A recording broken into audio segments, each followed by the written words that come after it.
नए साल का झटका, कमर्शियल 19 किलो सिलेंडर की कीमत में 111 रुपए का हुआ इजाफा।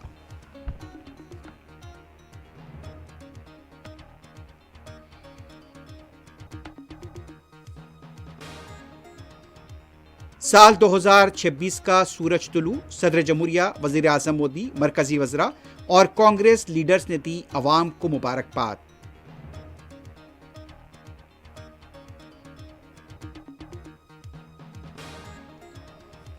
जम्मू कश्मीर के पूंछ सेक्टर के पास पुलिस की तलाशी मुहिम, श्रीनगर की डल झील के पास भी चौकसी।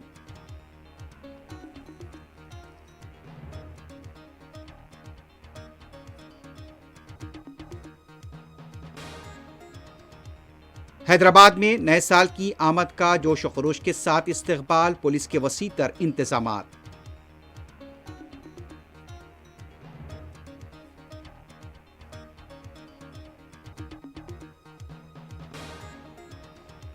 हैदराबाद के हदूद में नशे की हालत में गाड़ी चलाने वालों के खिलाफ बड़े पैमाने पर क्रैकडाउन, 2731 केसेस दर्ज, ड्रामाई मनाजिर।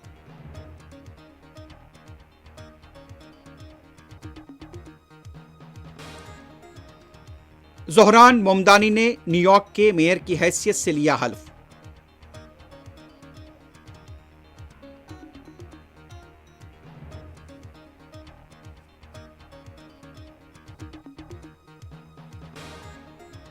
और दुनिया भर में नए साल की आमद का जश्न, आतिशबाजी के शानदार मुजाहरे।